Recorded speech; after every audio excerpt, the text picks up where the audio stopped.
बिस्मिल्लाहिर्रहमानिर्रहीम। आप सब हज़रात का बहुत बहुत शुक्रिया कि आप शॉर्ट नोटिस पे तशरीफ़ लाए। हज़रत अली रज़ी अल्लाह ताला अन्हो के कौल से मैं शुरू करूँगी।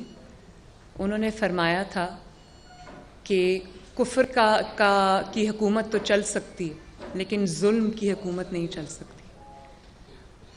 और बहुत ही अफसोसनाक दिन है आज।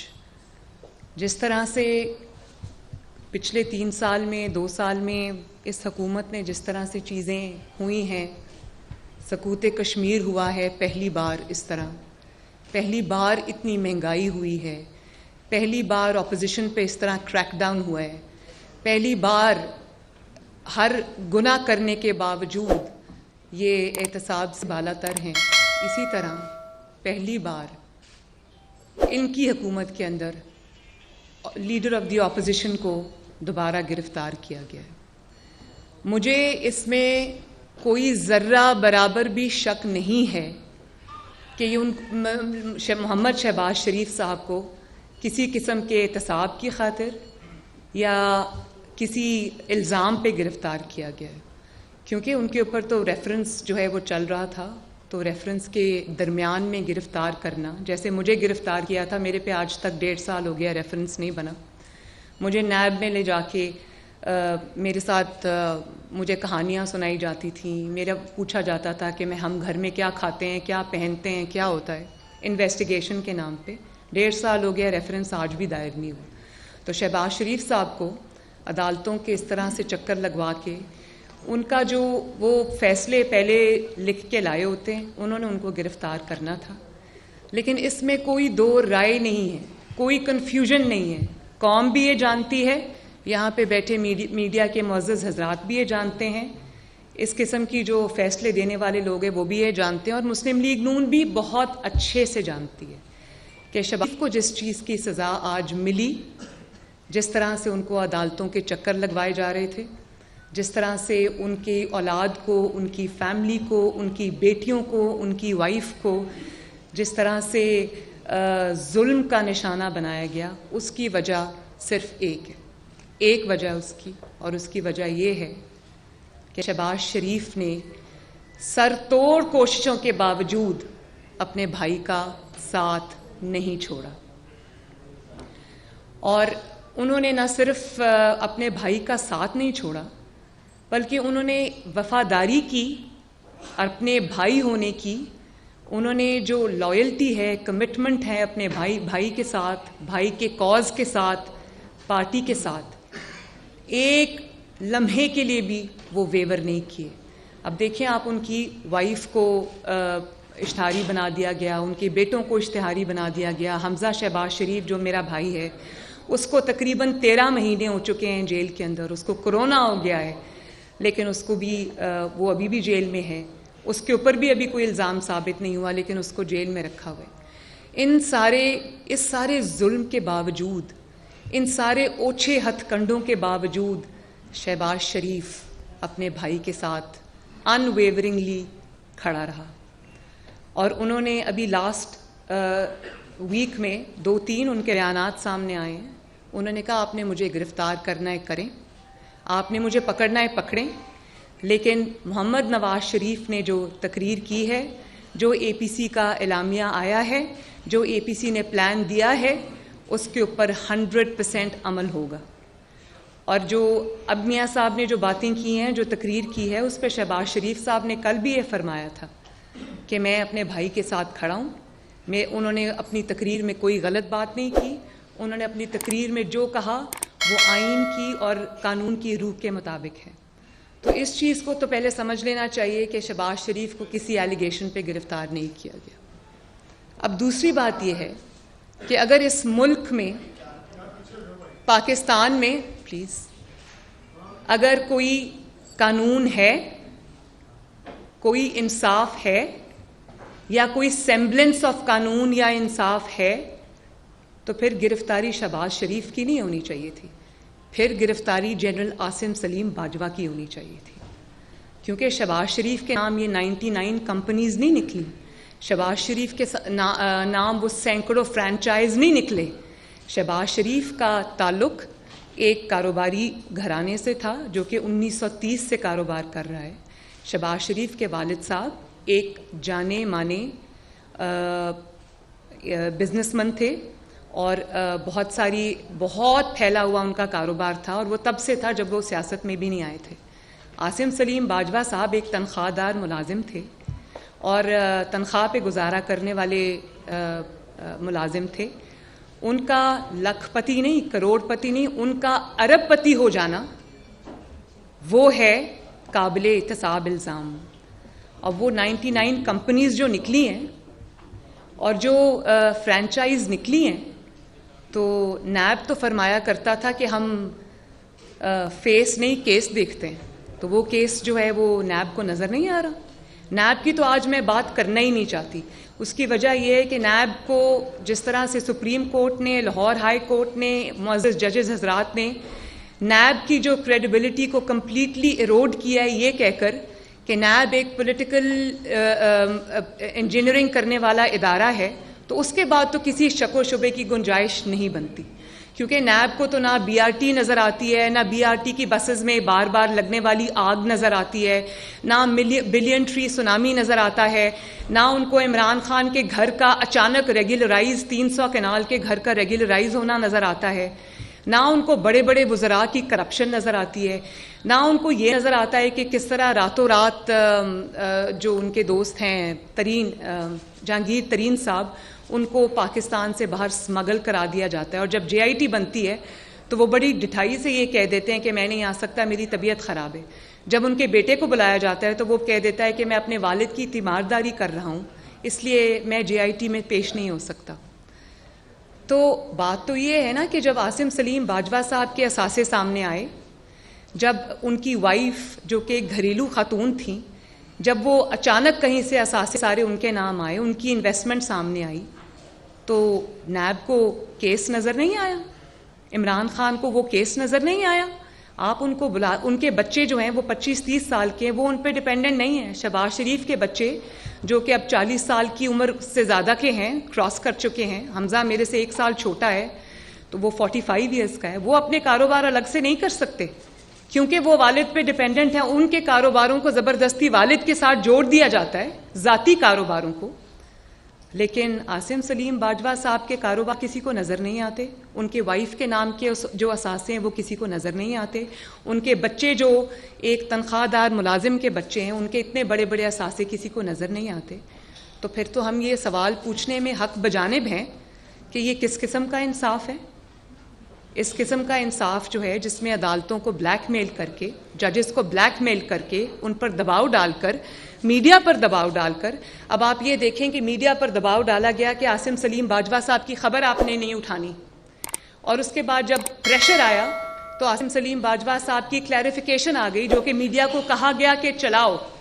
अब मीडिया भी पूछ रहा था, हम भी पूछ रहे थे कि ये किस खबर की क्लैरिफिकेशन आ रही है, खबर तो हमें पता ही नहीं थी, उसकी क्लैरिफिकेशन इशू हो गई, खबर हमें पता ही नहीं थी। तो मीडिया को अगर आप इस तरह से दबाएंगे और इस तरह से अदालतों को आप ब्लैकमेल करेंगे, प्रेशराइज करेंगे, कहा जाता है ना कि मुस्लिम लीग नून इदारों के ख़िलाफ़ है या इदारों के ख़िलाफ़ बात करती है। ये बात जो आप सिर्फ ये देखें कि इदारों को इस तरह से, चाहे वो अदलिया हो या कोई और इदारा हो, जब आप जजेस को ब्लैकमेल करते, जब आप मुअज़्ज़ज़ अदलिया को प्रेशर में लेके आते हैं, इससे ज़्यादा मतनाज़ा कोई चीज़ अदालतों को और इदारों को नहीं बना सकती। तो हम तो आज पूछने में हक बजानिब हैं कि शहबाज शरीफ के ख़िलाफ़ तो कुछ साबित नहीं हुआ, उसके बच्चों के अपने कारोबार हैं। तो आपको जिन लोगों के ख़िलाफ़ सबूत सामने आ गए, और वो ऐसे सबूत है कि इंसान या तो कानों को हाथ लगाए या हैरान हो, वो किसी को नज़र नहीं आ रहे। कभी मौलाना फजलुर रहमान साहब को नोटिस भेज दिया जाता है, कभी शहबाज शरीफ साहब को गिरफ्तार कर लिया जाता है, लेकिन है किसी में इतनी हिम्मत कि आसिम सलीम बाजवा को नोटिस भेजे? तो ये है शहबाज शरीफ साहब की गिरफ्तारी की पूरी कहानी। शीन में से नून निकालने वाले और नून में से शीन निकालने वाले या मीम निकालने वाले, ये उनकी अपनी चीखें निकल गई हैं, क्योंकि नून में से शीन नहीं निकली, शीन में से नून नहीं निकलेगी, क्योंकि नून और शीन जो है वो यूं है और इंशाअल्लाह ताला हमेशा ऐसे ही रहेंगे। लोग जिनको अपने रिश्ते का पता नहीं है, जिनको रिश्तों की कदर नहीं है, जो कि रिश्तों के तकद्दुस को नहीं जानते, उन्होंने अपनी ज़िंदगी में ना कुछ ये कुछ देखा है, ना प्रैक्टिस किया है। जिन्होंने हर रिश्तों को इस्तेमाल किया है, उनको नहीं पता कि भाइयों के दरमियान भाईचारा किसको कहते हैं, उनके दरमियान मोहब्बत किसको कहते हैं, उनके दरमियान कमिटमेंट किसको कहते हैं। शहबाज शरीफ साहब ने, उनकी एक ज़ाती सोच है, 30 साल से है, 40 साल से है, वो इसी तरह की उनकी एक सोच है जिसमें वो समझते हैं कि मफामत की जो सियासत है वो शायद बेहतर है। लेकिन वो ये बात मियाँ साहब से भी करते हैं, पार्टी से भी करते हैं, हमारे दरमियान में भी करते हैं, लेकिन जब मियाँ साहब का फ़ैसला आ जाता है तो उसके आगे शहबाज शरीफ सबसे पहले इंसान हैं जो सरे तस्लीम खम करते हैं। तो शहबाज शरीफ साहब आज हमारे सदर हैं, इंशाअल्लाह रहेंगे, लेकिन वो भी नवाज़ शरीफ को अपना कायद मानते हैं। वो भी नवाज़ शरीफ के हुक्म पर लब्बैक कहते हैं, और नवाज़ शरीफ के हुक्म पर लब्बैक कहने की आज उनको ये सज़ा मिली है। दूसरी बात ये कि इमरान खान साहब को शायद ये खौफ है कि शहबाज शरीफ साहब उनके मुतबादिल हैं, और अगर थोड़ी सी भी जगह उन्होंने शहबाज शरीफ साहब को दी तो वो उनके मुतबादिल के तौर पे उनकी जगह ले लेंगे। तो ये खौफ तो अपनी जगह, जिसकी जो कमज़ोर विकेट पे खेल रहा हो, जो मुसल्लत शुदा हो, जिसको लाया गया हो, जिसको आवाम के 22 करोड़ आवाम के सरों पे मुसल्लत किया गया हो, जिसकी इतनी हैसियत ना हो कि गिलगित बल्तिस्तान की मीटिंग GHQ में चल रही है और वो साथ वाले कमरे में छुप के बैठा है, जिसके अंदर इतनी हिम्मत नहीं है, जो इतना बुज़दिल है कि हमज़ा शहबाज शरीफ को 13 महीने से इसलिए जेल में रखा हुआ है क्योंकि leader of the opposition Punjab है, और वो पंजाब के अंदर अपने MPs को कंट्रोल कर सकता है, उनके अंदर कोई तहरीक चला सकता है। इस खौफ से उसको रखा हुआ है, और शहबाज शरीफ को इस खौफ से जेल में डाल दिया। ये इमरान खान का खौफ मैं आपको बता रही हूँ, इस तरह इसलिए जेल में डाल दिया क्योंकि उसको वो शहबाज शरीफ को अपने मुतबादिल के तौर पे देखना चाहता है, और उसको वो कोई जगह देखना नहीं चाहता। लेकिन बात यह है कि अवाम की नज़र में, स्पेशली पंजाब के अवाम की नज़र में, ओवरवेलमिंगली शहबाज शरीफ साहब सिर्फ मुतबादिल नहीं है, शहबाज शरीफ साहब पंजाब के अवाम की नज़र में इज़ दी ओनली चॉइस। तो इमरान खान के जब तक ये उसके पास बैसाखियाँ हैं, वो अपनी जो अल्लाह ताला की तरफ से उसकी रस्सी दराज है, जो उसको मोहलत मिली हुई है, उसको वो अपनी चालाकी ना समझे। और इदारे भी जो इमरान खान के साथ खड़े हैं, तो मेरा ये ख्याल है कि इस चीज़ के ऊपर तवज्जो दी जानी चाहिए कि एक ऐसे शख्स को आपने कौम के सर पे मुसल्लत कर दिया है, जिसको जो ना सिर्फ तजर्बाकार है, बल्कि उसको हुकूमत चलाने का या कोई भी ऐसा करने का कोई उसके पास ना एक्सपीरियंस है, ना अकल है, ना फ़हम है, ना फरासत है। वो एक नादान दोस्त है जिसने मुल्क को आज इस दुराहे पे लाके खड़ा कर दिया है। तो मेरा नहीं ख्याल कि इमरान खान से ज़्यादा इदारों को किसी ने बदनाम किया है, किसी ने उनको सियासत के लिए, अपने पेटी सियासी गेन के लिए इस्तेमाल किया है।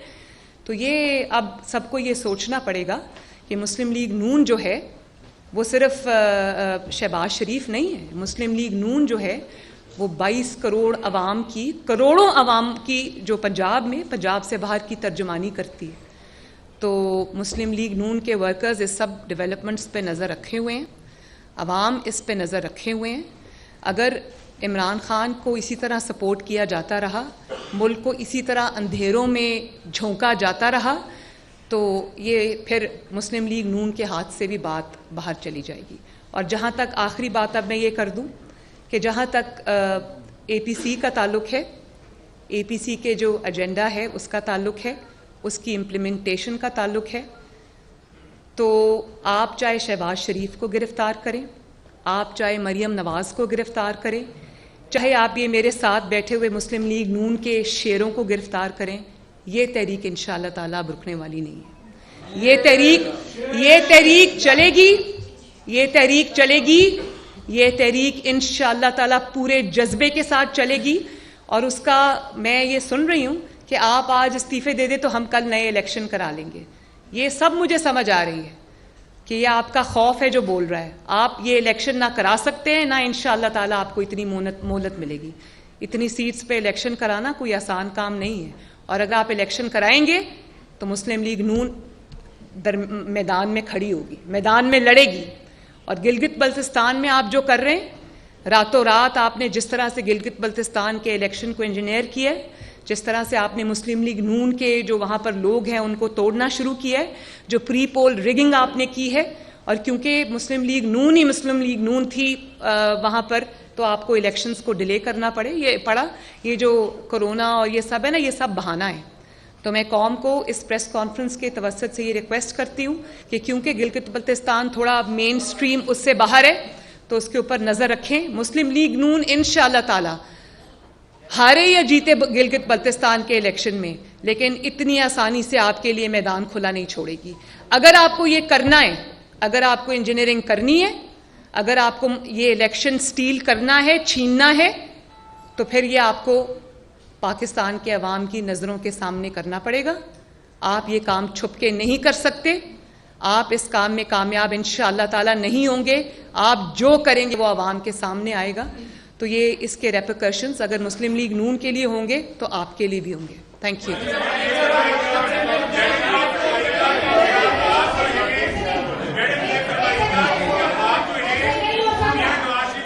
एक सेकेंड देखिए, मैं वन बाय वन। जी उस्मान बात करें। आप ये बताएं कि आपने पहले भी तहरीक शुरू की, आपको गिरफ्तार कर लिया गया। नून लीग में क्या बातें रहती थी कि दो पार्टी है, एक शीन लीग एक नून लीग है, क्या आज अफसोस का मुकाम नहीं, ये आपकी पार्टी के लोग भी कहते थे। और दूसरा ये बताएं कि आप कब से अपनी तहरीक शुरू कर रहे हैं और असेंबली से इस्तीफे आप दे रहे हैं, बाकी पीपल्स पार्टी का अपना मौका हुआ, क्या मौका? आपने तो 2-3 सवाल एक ही सवाल में कर दिए। अच्छा, लेकिन मैं एक बात आपको बताऊं, मुस्लिम लीग नून में बहुत तरह के ख्यालात के लोग हैं, इसमें कोई शक नहीं, और मैं झूठ नहीं बोलूँगी, बिल्कुल हैं। मियाँ साहब का और मेरा जो बयानिया है उसका बोझ उठाना हर किसी के बस की बात नहीं है। लेकिन एक चीज़ मैं अपने पूरे ईमान के साथ कह सकती हूँ, जो लोग यहाँ बैठे हैं मुस्लिम लीग नून के और जो यहाँ नहीं बैठे, सब दिल से मुस्लिम लीग नून नवाज शरीफ के बयानिए पे दिल से लब्बैक कहते हैं। और उसका सबूत ये है कि राना साहब को उन्होंने गिरफ्तार कर लिया मंशियात जैसे भोंडे केस के अंदर। ये मेरे भाई एहसन इकबाल साहब बैठे हैं, इनको एक लफ्ज़ जो मतलब क्या कहना चाहिए कि वो इतना एक अजीब सा इल्ज़ाम था उसके ऊपर, ये जेल काट के आए हैं। लेकिन क्या मुस्लिम लीग नून को ये तोड़ सके? मुस्लिम लीग नून को अल्हम्दुलिल्लाह ये नहीं तोड़ सके। और ये अगर मुस्लिम लीग नून को अंडर ट्रिमेंडस प्रेशर, जुल्म और हथकंडों के बावजूद, वन साइडेड अकाउंटेबिलिटी, जिसको अकाउंटेबिलिटी कहना अकाउंटेबिलिटी की तौहीन है, बच्चों, बीवियों, बेटियों, बहनों को घसीट कर, राना साहब की वाइफ किस तरह रुलती रही हैं सड़कों के ऊपर, शहबाज साहब की बेटी किस तरह से अदालत में जाती रही है, सरीना ईसा किस तरह रुलती रही है अदालतों के अंदर लाठी टेकते टेकते। तो बात ये नहीं है, बात ये है कि अगर इतने प्रेशर के बावजूद जो मुस्लिम लीग नून पर आया, मुस्लिम लीग नून में किसी ने आगे बढ़कर उसका दिफा किया, किसी ने चुप रहकर किया, किसी ने कभी किया कभी नहीं किया, लेकिन वो सब मुस्लिम लीग नून के साथ आज भी मुत्तहिद हैं और नवाज शरीफ को अपना लीडर नहीं बल्कि अपना इमाम मानते हैं। अच्छा मैडम, ये फरमाइएगा कि आसिम सलीम बाजवा साहब के हवाले से प्रेस कॉन्फ्रेंस अक्सर होती है, क्या उनके खिलाफ आप अदालत में भी जाएंगे? और दूसरा, क्या मियां साहब से आपका राब्ता हुआ है, मियां नवाज शरीफ साहब से? आप केपीसी में मुस्लिम लीग नून को लीड कौन करेगा? मेरा राब्ता मियां साहब से दिन में 10 बार होता है और इंशाअल्लाह ताला इसको लीड मियां साहब खुद करेंगे। और ये भी मैं आपको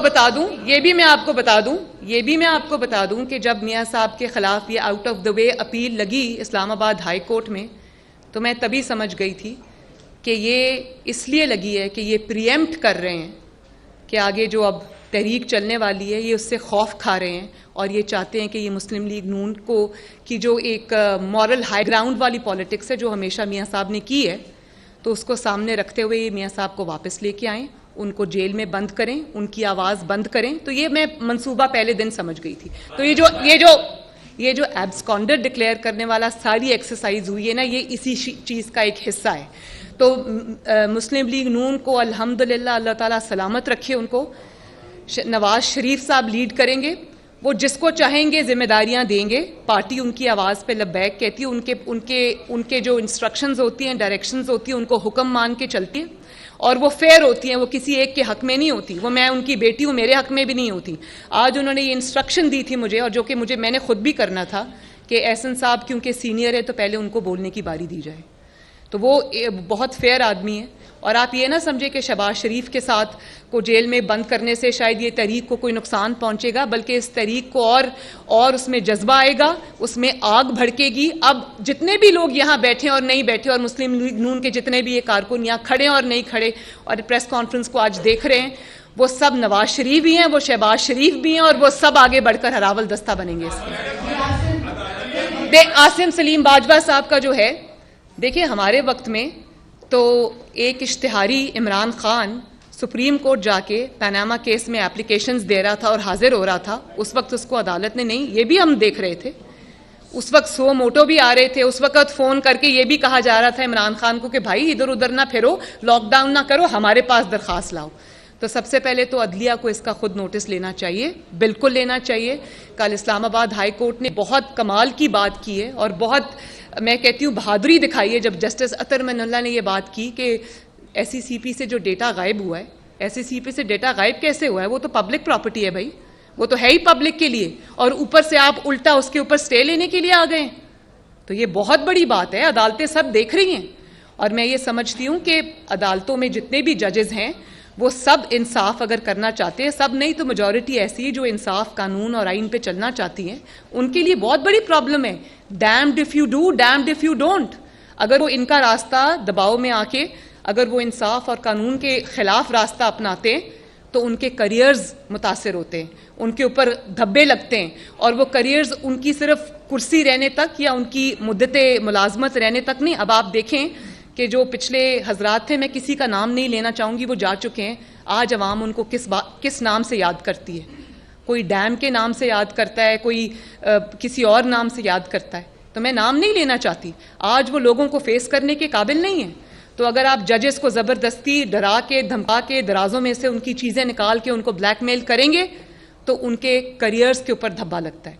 और अगर वो आपकी बात नहीं सुनेंगे, अगर वो डिफाई करेंगे खड़े होकर और वो कहेंगे कि मैं कोई प्रेशर नहीं लूँगा, तो उनका काजी फाइज ईसा और जस्टिस शौकत सिद्दीकी वाला हाल होता है। तो जजेस के लिए भी हम बोलेंगे, क्योंकि जजेस का जो एक रुतबा होता है, जजेस का जो एक उनकी जो प्रोफेशन की रिक्वायरमेंट्स होती हैं, उसमें वो सामने कोड ऑफ कॉन्डक्ट जो होता है वो सामने आके बात नहीं कर सकते, पॉलिटिशियंस की तरह लड़ाई नहीं कर सकते, अपना मुकदमा नहीं लड़ सकते, लेकिन उसकी जिम्मेदारी भी हम पर आती है। हम उनके लिए भी लड़ेंगे, हम आप सबके लिए भी लड़ेंगे। जब आपकी आवाज़ बंद की जाती है, आप लोगों में से बहुत सारे ऐसे जो बहुत देर से हमारे खिलाफ भी रहे हैं, आप लोगों में से कुछ बहुत सारे ऐसे हैं जिनको धमकियां मिल रही, जो पनामा केस का प्रचार करने वाले थे। मैंने उनके लिए भी आवाज़ उठाई और मैं उठाऊंगी उनके लिए आवाज़, क्योंकि मैं ये समझती हूँ कि मीडिया को भी ज़रूरत है सपोर्ट की। मीडिया अगर कभी गलत कर भी जाए, अगर वो खिलाफ कोई बात कर भी जाए, लेकिन फिर भी मीडिया की आंख बहुत ज़रूरी है। एक डायरेक्शन देना पाकिस्तान को, उसके लिए मीडिया बहुत स्ट्रॉन्ग पिलर है, इसलिए मैं उसके लिए भी आवाज़ उठाती हूँ। और अगर आसिम सलीम बाजवा साहब का केस जो है वो अदालत खुद नहीं उठाती, सो मोटो इस पे नहीं लेती, तो फिर ये मेरे बड़े बैठे हुए हैं, हम इसको PDM में लेके जाएंगे, हम इसको रेबर कमेटी में लेके जाएंगे, APC में लेके जाएंगे और इस पे कोई जॉइंट फैसला करेंगे इंशाल्लाह। लेकिन ये बात अब जाएगी नहीं, अब जवाब देना पड़ेगा कि शहबाज शरीफ के साथ अगर कुछ साबित नहीं हुआ, उसको आप पकड़ लेते हो। राना सनाउल्लाह की गाड़ी के अंदर से कुछ भी नहीं निकला और उसके ऊपर आप हेरोइन रखने का मुकदमा बना देते हो। तो 99 कंपनीज जिसकी निकल आई हैं, जिसकी सैकड़ों फ्रेंचाइज निकल आई है, जिसके बीवी बच्चों पर इल्ज़ामात साबित शुदा हैं, वो खुलेआम क्यों फिर रहा है? उसको कोई अदालत पूछने की जरूरत क्यों नहीं रखती? ये सवाल तो उठेगा जी।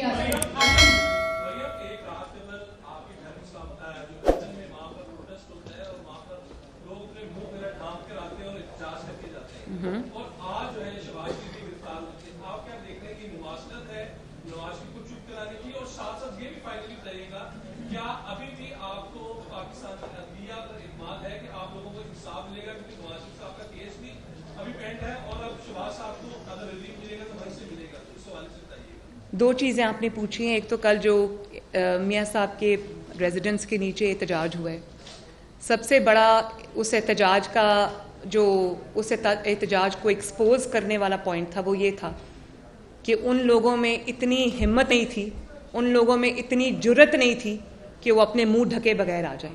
उन्होंने, मैं आपको बताती हूँ, उन्होंने हुडीज़ पहनी हुई थी जो हुडीज़ ने उनके माथों तक कवर किया हुआ था। उसके बाद उन्होंने अपने चेहरे ऐसे ढके हुए थे। अगर इतना ही आप इस कॉज में बिलीव करते हैं तो चेहरे ढके क्यों आए थे बुज़दिलों की तरह? और फिर उसके बाद मैंने पढ़ा कि पीटीआई ने उसको कम्प्लीटली डिसोन कर दिया। तो नामालूम अफराद होते हैं। उनको मैं ये पैगाम देना चाहती हूँ कि जो नवाज शरीफ जेलों से नहीं डरा, जो नवाज शरीफ अपनी बीवी को बिस्तरे मर्ग पे छोड़कर जेल बर्दाश्त करने, अपनी बेटी जिसको वो हमेशा साथ पर्दों में रखा करता था और अपनी बेटी के बारे में ओवर प्रोटेक्टिव था, वो उसको पकड़ के, एक ख़ानदानी रवायात होती है ना, हमारा एक मशरक़ी ख़ानदान है, वो उसको जेल में गया, उसके साथ 2 दफ़ा उसकी बेटी जेल गई, उसने वो भी बर्दाश्त किया, उसने बीमारी में जेल रहना बर्दाश्त किया, उसने सब जुल्म बर्दाश्त किए। लेकिन वो अगर पीछे नहीं हटा, अब पहले से भी ज़्यादा वो इस चीज़ पे ना सिर्फ मजबूत है, मजबूती से कायम है, बल्कि वो और ज़्यादा इसके ऊपर बढ़ चढ़ के अपना रोल प्ले करना चाहता है। तो ऐसे इंसान को डराना दुनिया की सबसे, और ये सोचना कि वो डर जाएगा ऐसे हथकंडों से, ये दुनिया की सबसे बड़ी बेवकूफ़ी है भाई। Thank you. दूसरा सवाल क्या था? आप अभी भी पाकिस्तान की अदलिया से सोच रहे हैं कि आपको रिलीफ मिलेगा, क्योंकि शहबाज साहब को भी अगर रिलीफ मिल रहा है तो अदलिया से मिलेगा, आप वो फौरन इस्तेमाल करेंगी? और नवाज शरीफ साहब की, क्योंकि उन जज साहब को तो देखिए, मुझे मैं आपका सवाल समझ गई। मुझे अदलिया से अभी भी पूरी उम्मीद है, और उसकी वजह यह है कि अदलिया ने अगर प्रेशर में आके पहले कुछ फैसले ऐसे किए भी हैं तो मैं ये समझती हूँ कि जिस तरह मीडिया के ऊपर प्रेशर है, जिस तरह सियासतदानों के ऊपर प्रेशर है, इस तरह अदलिया पे भी प्रेशर है। लेकिन अब जबकि प्रेशर डालने वाले कमज़ोर होते नज़र आ रहे हैं, और हो रहे हैं, हमेशा सदा ताकत सिर्फ अल्लाह ताला की है, तो मुझे उम्मीद है, और मुझे ये बहुत कवी उम्मीद है, और मुझे ये होप भी है कि इंशाअल्लाह ताला ये जो आइन और कानून पे चलने वाले जजेस हैं वो ज़रूर इंसाफ देंगे, और वो ज़रूर इंशाअल्लाह ताला इंसाफ पे मबनी फ़ैसले देंगे। वो ना सिर्फ अदलिया को आज़ाद कराएंगे अपने फ़ैसलों के थ्रू, बल्कि अदल को भी आज़ाद कराएंगे, जिसके ऊपर लोगों ने एक सवालिया निशान इस वक्त लगाया हुआ है। तो ये अदलिया की इज़्ज़त का भी मामला है, ये सिर्फ सियासतदानों की इज़्ज़त का मामला नहीं है, ये अदलिया की इज़्ज़त का भी मामला है। और जो धब्बे अदलिया पे लगे हैं वो धब्बे अदलिया को अब धोने पड़ेंगे। अच्छा, मुझे ये बताइएगा कि एक आम तासुर ये जा रहा है कि आपकी जो हार्ट लाइन है, जो सख्त मौके पे वो मुस्लिम लीग नून के लिए थोड़े से प्रॉब्लम क्रिएट करता है। ओके। दूसरा मेरा ये सवाल है कि आपने खुद फरमाया कि मेरा और मियां साहब का जो बयानिया है सबके बस की बात नहीं, उसको बर्दाश्त कर सके। वो बर्दाश्त करने वाले नून लीग में अक्सरियत में है या अकलियत में? अक्सरियत में, और अकलियत में अगर जो हैं भी वो भी दिल से इस बयानिए के साथ है। मैं इन जो भी हैं मैं उनके दिल की बात समझती हूँ, वरना वो मुस्लिम लीग नून में ना हो, उनके लिए बहुत सारी चॉइसेस हैं। और मैं आपको ये बताऊं कि इनके पास बहुत सारी ऐसी चीज़ें होती हैं जिससे लोगों की मजबूरियां इनके पास होती हैं, ये उनको एक्सप्लॉइट करते हैं। तो ऐसे में हर इंसान आगे बढ़कर वो मुकाबला नहीं कर सकता। उनका साथ रहना, उनका जमात में रहना, उनका नवाज शरीफ को लीडर मानना, उनका सामने आकर उनको डिफेंड करना इस बात का सबूत है कि वो दिल से इस बयानिए के साथ हैं। वरना बात सुने, जितनी जेलें ये सब बर्दाश्त कर रहे हैं, इनको तो मुस्लिम लीग नून छोड़ देनी चाहिए थी।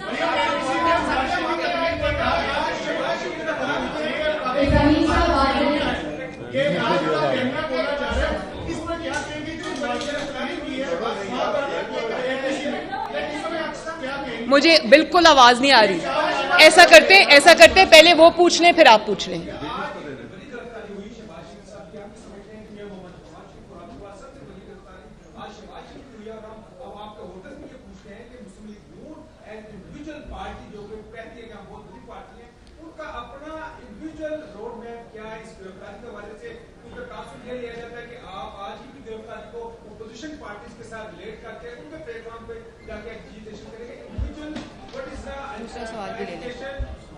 नहीं, मैं जो हमारा रोड मैप है वो बन भी रहा है, कुछ हद तक बन भी चुका है। तो वो रोड मैप मैं इस प्रेस कॉन्फ्रेंस में तो नहीं बता सकूंगी, वो हम सब मिलके बैठ के उसके ऊपर पार्टी मेहनत कर रही है। और जो आपने बात की थी ना, जो लोग मुस्लिम लीग नून को टूटता हुआ देखना चाहते हैं, आप देखें कि कोई भी हम असूल की जब बात करते हैं तो ये जो इनके ज़ाती मुलाजिम हैं जिनको एडवाइज़र्स कहते हैं या उनके जो तर्जुमान हैं, वो हमेशा ये बात लेके आ जाते हैं मीम शीन नून। ये बातें मैं 40 साल से सुन रही हूँ। ये बातें मुशर्रफ दौर में भी हुआ करती थी, गुलाम इसहाक मरहूम के दौर में भी हुआ करती थी। जिसने मुस्लिम लीग नून को तोड़ने का ख्वाब देखा है वो खुद हिस्ट्री हो गया है। वो इस ख्वाब को लेके दिल में लेके कब्र में चला गया है, और अगर कोई कब्र में नहीं गया तो वो यही हसरत लेके हमेशा तड़पता रहेगा। ये हसरत उनकी पूरी नहीं होगी कभी इंशाअल्लाह। बीनेश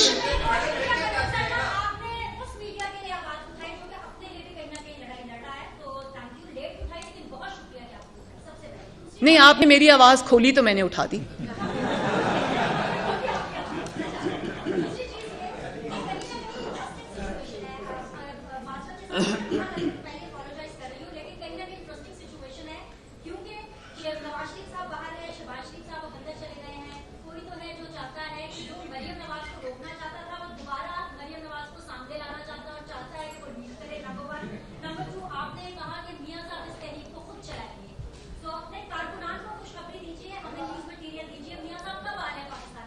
मियाँ साहब इंशाअल्लाह ताला बहुत जल्दी पाकिस्तान वापस आएंगे, और मियाँ साहब के लिए अपने वतन से दूर रहना बहुत मुश्किल है इस उम्र में। 72 इयर्स की उम्र में जिस इंसान ने अपना खून पसीना हर चीज़ पाकिस्तान को दी हो, जिसकी बीवी की वालिद की कब्र पाकिस्तान के अंदर हो और वो उस कब्र पे रोज़ जाता हो, उसके लिए बहुत मुश्किल है अपने मुल्क से दूर रहना।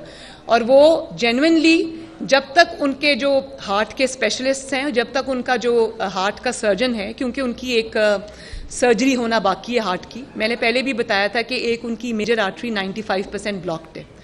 तो ना मुस्लिम लीग नून, ना मैं बतौर बेटी, ना उनके वो 3 बच्चे जो उनके साथ उधर लंदन में हैं, ना ये जो हमारे सब सीनियर साथी बैठे हुए हैं, और ना पाकिस्तान के अवाम जिनके अंदर मुस्लिम लीग नून की बहुत बड़ी तादाद है, कोई नहीं चाहता कि वो इलाज के बगैर वापस आएँ। और हाँ, इलाज वो अपना कराएंगे इंशाल्लाह, जैसे ही कोविड खुलेगा उनकी सर्जरी का होगा। लेकिन वो बीमार तो हैं, लेकिन उनका जज्बा बीमार नहीं है। वो बड़े आराम से इंशाल्लाह पूरी कुव्वत के साथ EMLN को लीड करेंगे। ये खुशखबरी मैं पाकिस्तानियों को भी दूंगी, ये खुशखबरी मैं मीडिया के ज़रिए अपने कारकुनान को भी दूंगी। तो अब वो लोग जो समझते थे कि नवाज शरीफ को सियासत से बाहर कर दिया, वो हाथ मलते रह जाएंगे।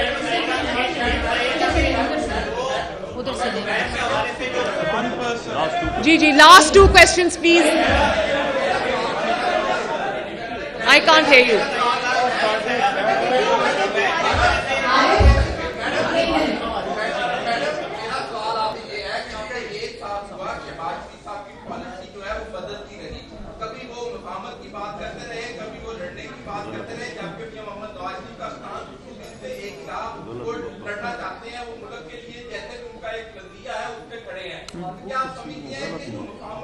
उसमें आपकी पार्टी की नुकसान पहुंचता, पंजाब में हुकूमत की ना बन सकी, ये जबरदस्त रहा आपकी पॉलिसी के अंदर, और जिसकी वजह से आज तक बात जो है वो इसको भूल रही है। क्या पंजाब में हुकूमत, एक मिनट, पंजाब में मेजॉरिटी के बावजूद हमारी हुकूमत क्यों नहीं बन सकी? मेरा यही सवाल है। उसका मतलब ये है कि आप मेजॉरिटी में होने के बावजूद अगर आप हुकूमत नहीं बना सके तो इलेक्शंस मैनेज थे। उसमें ना शहबाज शरीफ का कोई कसूर है, ना नवाज शरीफ का कोई कसूर है। और शहबाज शरीफ ने कभी ये नहीं कहा कि मेरा अपना बयानिया और नवाज शरीफ का अपना बयानिया है। ये मीडिया पे कुछ हजरात जो कि ना आकबत अंदेश दोस्त हैं इदारों के, वो ये सब बातें करते रहते हैं क्योंकि उनके पास और कुछ कहने के लिए नहीं है। मैं ये बात पहले कह चुकी हूँ, दोबारा दोहरा देती हूँ कि नवाज शरीफ और नवाज शरीफ और मरियम नवाज और हम सब माशाल्लाह एक हैं और एक रहेंगे। जी आप बताइए।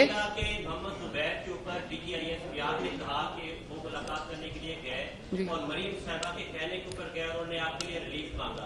तो बाहर आप कहती हैं कि आप बयानी आपका और है, ह्यूज स्टैंडर्ड है आपका, और दूसरा ये बताएं कि तलाल चौधरी के ऊपर आपका क्या। एक सेकंड पहले पहली वाली बात कर लें। DGISPR ने क्या कहा? DGISPR ने कहा कि नवाज शरीफ और ये नहीं कहा उन्होंने, ये नहीं कहा उन्होंने, ये नहीं कहा उन्होंने। एक सेकंड, उन्होंने ये बात कही, मैंने खुद सुनी। सबसे पहले तो एक बात कि DGISPR को एक ज़ाती मुलाकात जो कि ज़ाती दोस्त की हैसियत से एक दोस्त से की गई थी, उसके ऊपर कमेंट नहीं करना चाहिए था। DGISPR बहुत सीरियस चीज़ों के लिए हैं और उनको सिर्फ नेशनल इंटरेस्ट की और सीरियस चीज़ों पे कमेंट करना चाहिए था। मेरा ख्याल है कि ये उनके करने की बात नहीं थी। बहरहाल उन्होंने जो बात कही वो ये कही कि ज़ुबैर साहब की मुलाकात हुई थी और ज़ुबैर साहब की मुलाकात के अंदर मरियम और नवाज़ शरीफ की बात हुई थी। तो जाहिर है जब 4 घंटे आप मुलाकात करेंगे, खाना भी खाएंगे, उनको खाना खिलाएंगे भी, और वो मुस्लिम लीग नून से उनका ताल्लुक़ है, तो ये क्या वो मरियम नवाज़ और नवाज़ शरीफ पे बात नहीं करेंगे? जाहिर है बात ही ऑलमोस्ट उन्हीं के बारे में होगी। तो अव्वल तो मैं नहीं समझती कि DGISPR एक डिसेंट इंसान है। मैं इज़्ज़त करती हूँ उनकी, उन्होंने अपने आप को बहुत डिसेंटली कंडक्ट किया है।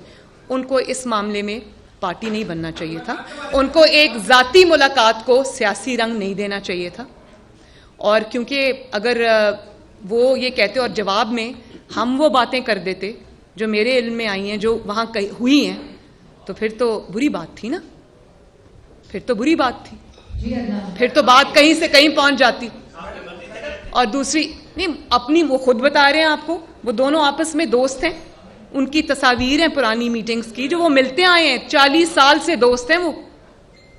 तो आप मेरे पे उसको कैसे ले आए, जबकि DGISPR ने खुद ये बात नहीं की। तो आप मेरे साथ उसको काइंडली लिंक ना करें, लेकिन ये DGISPR के करने की बात नहीं थी। उनको ही should keep himself to the bigger issues.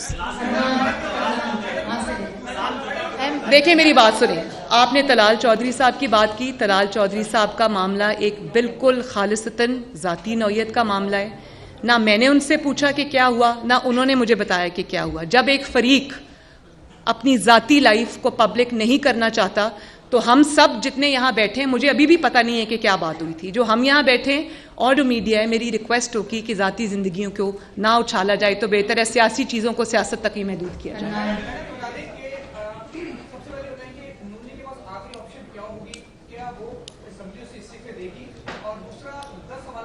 Noon league के पास बहुत सारे ऑप्शन हैं। नून लीग के पास ना सिर्फ इस्तीफों का ऑप्शन है, बल्कि नून लीग के पास एक डिसाइसिव लॉन्ग मार्च का भी ऑप्शन है। क्या हुआ?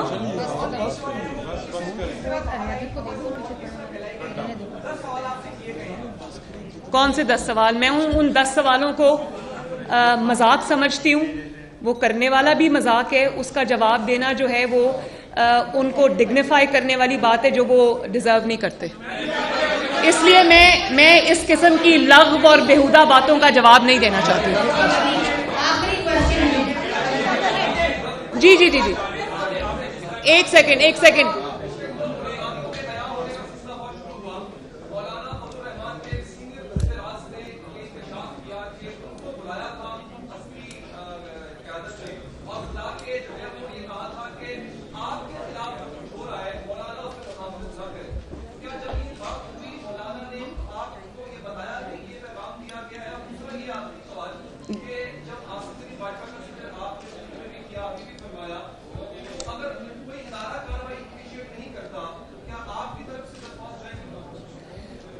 Thank you.